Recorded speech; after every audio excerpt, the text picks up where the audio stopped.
I've been seeing a bunch of screenshots going around recently of absolutely exorbitant amounts of money being charged for live shows from big bands. I decided to do a little bit of investigatory work. You know, I put on my Sherlock Holmes hat and my pipe to see whether these crazy prices that are being seen posted everywhere are like just one-off anomalies or whether like this is actually like a common thing. And Jesus bloody Christ, I actually could not believe what I found. And not just like your huge bands, just bands that you would not really expect are charging just like obscene amounts of money for their tour packages. And what's even crazier is that people are actually paying it. Most recent one is Ghost. That's kind of like what made me look into this a bit more, because to me, like, Ghost are a big band, but they're not sort of like real legendary status yet, right? But it's crazy to me that they seem to be like charging that, well, not far off the same price as like Maiden and Slipknot and stuff. So this is Ghost. Full disclaimer, this is all in the UK, by the way. So Ghost in Birmingham. The floor's all sold out, but like, look, crappy fucking your seating seats, £170, 192. This is about 200 bucks, 170 pounds, and this is just for like fucking sitting. And I saw like, where is it? In the Maiden one, they reserved some floor tickets, like general admission, I guess, for like hotel packages. So like, fuck you if you just want to go to the show. They're reserving a bunch of tickets for people who want to like also buy a hotel ticket from them as well. Like, what? So this is Iron Maiden, Run for Your Lives tour, I think it's called. And so like, this is like 168 quid. To be fair, I think like this one is maybe sold out, but I saw some resale that were around this price, so were around 150. So I think like the face value tickets for general admission was around 150 or so, maybe 160. And this is in London Stadium. Really fucking shit stadium. And this was never a thing back in the day, or at least I don't think it was. A lot of these big arenas now, they have like a VIP reserve spot, like for right at the front. So like, if you want to get right to the front, like back in the day, like from the gigs I remember going to, like when I used to see Maiden like years and years ago, you could get right to the front with just a regular ticket. I'm sure you could. And then we have Slipknot. So this is in Manchester, another big UK city. General admission standing here is just under £100, which is like what, about 120 bucks or so. God, seating here 277. So it's actually cheaper to be standing. What's weird is like the prices actually seem to be more reasonable in London. And Pantera, I think these were the most expensive like standing tickets I found. 176 for standing at Pantera. Like, what the fuck? Who in their right mind is going to pay £176 to go see Pantera? Like, seriously. Fair enough if it was like Dimebag and Vince came back from the dead or something, and they did like a reunion show with their corpses. The seating ones are 104, so like 80 for the back. That's starting to get a bit more within reason. And what's even crazier, right? They're fucking selling out. People are paying this money to go see these bands, and that's why the prices have just shot up like this. And people seem to be completely fine with being absolutely extorted, because this is extortion. Like, there is no reason why Pantera standing tickets have to be £176, like 200 bucks. This is just completely arbitrary pricing due to like demand, right?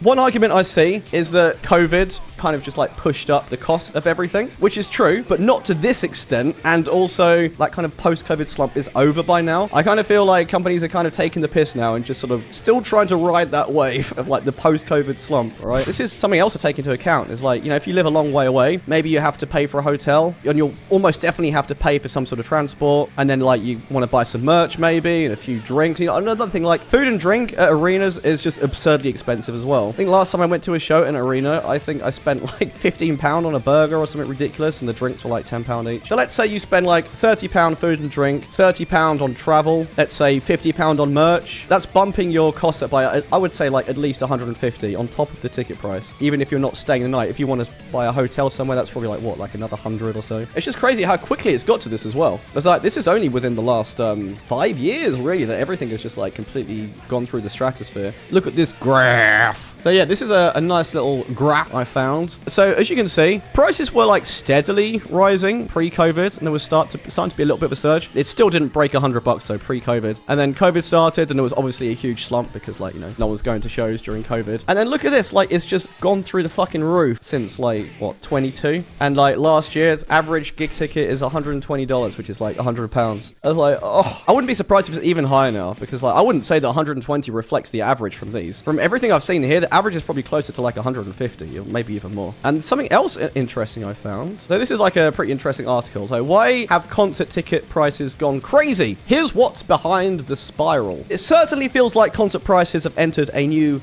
stratosphere. So, okay, so this is what's interesting to me. So Bruce Springsteen tickets, 120 minimum. Billie Eilish, 145. Taylor Swift tickets, the biggest artist in the world, starting at £110. Those at the front had to shell out 170. But what's weird, like, these are some of the biggest artists of all time. And the prices are about the same as, like, going to see fucking Pantera 2.0 or, like, Slipknot and Ghost even. So, like, how on earth are, like, metal bands charging the same amount as, like, going to see, like, fucking Taylor Swift? Something just doesn't add up here. Like, I don't know if I'm missing something. There's something in my brain that just isn't mathing properly. I don't understand. The price at top level has risen considerably, but the increase was partly driven by demand. So this is what I was saying earlier. We're seeing a lot more stadium shows, greenfield outdoor festival type shows, which are now a staple of towns around the country. There's a growing number of people that are happy to spend a large chunk of their disposable income on going to a major music event. This is part of why things are the way they are. People are willing to spend a bigger chunk on going to see music shows. Yeah, more large-scale shows and tours now than ever, and there was massive appetite among music lovers for bigger spectacles. So yeah, so with the increase in prices, I think fans are also expecting bigger shows. So you've got a couple of different factors. You've got the spectacle of the show and the production costs and everything that goes into the ticket price, but then you've also got the fundamentals. The cost of venue hire has increased significantly. You got the increase in the cost of people. Every stage of the process, we've got these cost increases that will also push through the pressure on ticket price. Interesting. Something else that I've noticed, bands and artists kind of like guilt-tripping fans into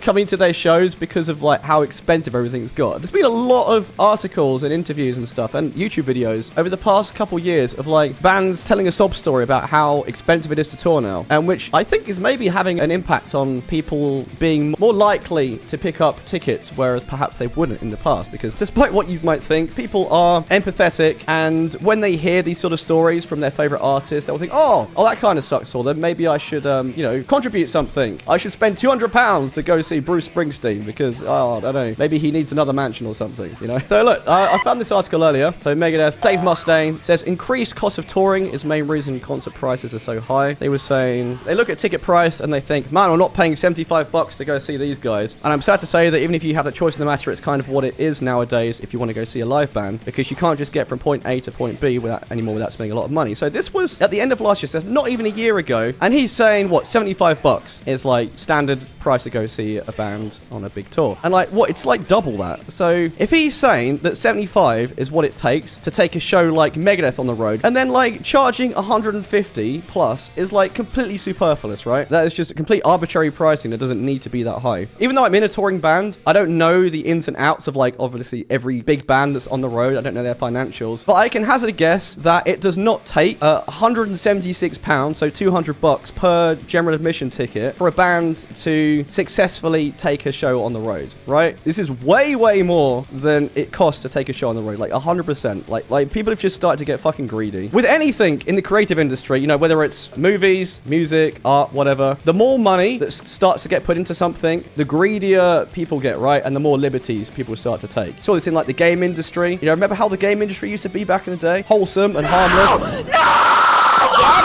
So now the games industry is just like some complete fucking gross commercial behemoth. Just purely because gaming just like blew up. And I feel like the same thing is starting to happen to live music. I feel like a lot of companies have cottoned onto the fact that there's so much money now to be made off live music. People are fucking rubbing their hands and thinking, oh my god, these fucking suckers are paying this much to go see these bands. Let's just keep riding the wave and see how much money we can fucking suck out of them.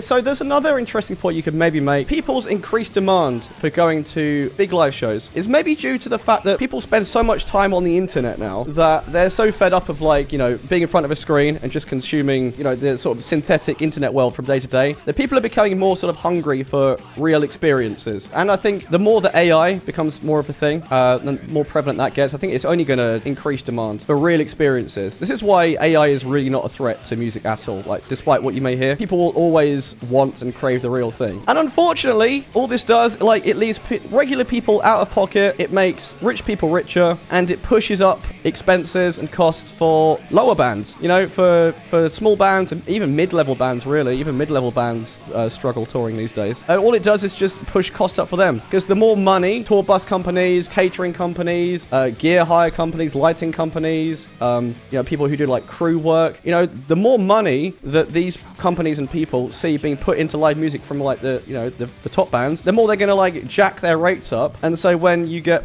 you know, poor ass bands want to tour as well, want a slice of the pie, they're just going to be fucking priced out of everything, and it's already starting to happen. So all this is going to do is just going to increase the monopoly of the live music market on the big bands and just fuck over all the smaller bands. I really do hope that, you know, the bubble bursts and things start to cool off eventually. But things aren't looking good for the world of live music, unfortunately. But don't let me feel like I'm on a soapbox here, like being judgmental and stuff. Like, you know, if you want to spend money to go see your favorite band, you know, that's completely on you, you know, and I'm sure you have a great time. And the plus side of this is that bands are definitely putting a lot more effort into the live shows than they ever have done. And I'm sure the new Ghost show and the new Maiden show will be fucking sick. And I'm sure it might even be, you know, worth the money. You never know. Maybe I'm the one who'll be missing out by not going to these shows. So you never know. Sorry to end on a bit of a downer, but hey, all right, mate.